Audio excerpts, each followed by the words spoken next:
In regard to Jesse and Frank James, my grandfather was personally acquainted with them.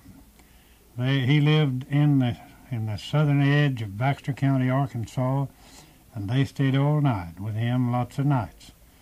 And my grandfather told me there was a lot of those robberies that was laid to Jesse and Frank James, and he knew that they didn't do it because they was at his place when it happened.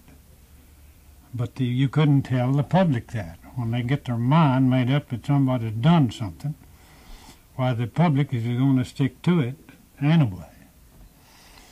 Now, my grandfather, he knew them as boys, and he wasn't helping hide them or anything, but he was already hid.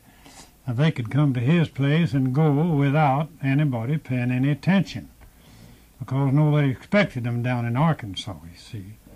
And when things would get hot, they would come off down here in the mountains, and they would stay at my grandfather's. Now, that's the story that my grandfather told me when I was just a boy.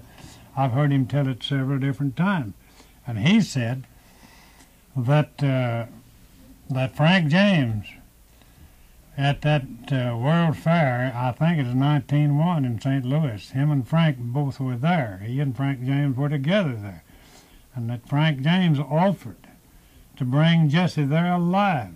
He said that Quantrell was the man that the Ford boys killed. It wasn't Jesse James at all. And but he was just about the size of Jesse, and he was red-headed, and he wasn't in a relation to the Ford. Jesse James was an own cousin to Charles and Bob Ford. That's what grandfather says now. He says Jesse and Frank were not even in that part of the country when Quantrell was killed. And then the Ford boys, they collected the $1,000 for killing Jesse James, and the officials accepted the man that they pointed out to him because the officials knew that they had been with him on some of the raids that they made. They did shoot Quantrell from behind. That is, they come in the room behind him, and when he looked around, why, they shot him. He didn't have a gun on him. He'd pulled his gun off and hung it on the foot of the bed and was putting up a picture there, according to the song that come down to us. Jesse James, we understand, has killed many a man, robbed a Texas train, and the dirty little coward that killed Johnny Howard laid Jesse James in his grave. Oh, Jesse had a wife, she lived a lady all her life. His children, they were brave, but the dirty little coward that shot Johnny Howard laid Jesse James in his grave.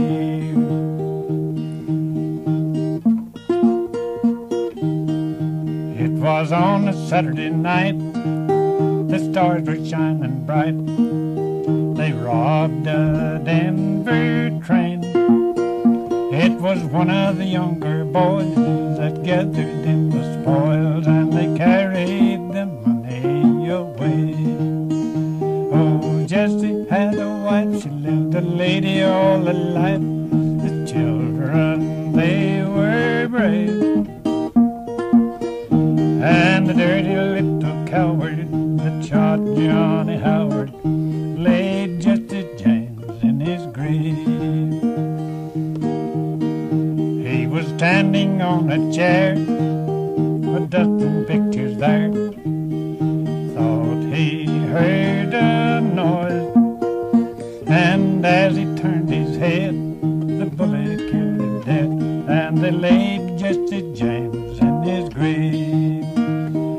Oh, Jesse had a wife, she lived a lady all her life. The children, they were brave, but the dirty little coward that shot Johnny Howard laid Jesse James in his grave. Now, you see, when we start on this song, why we say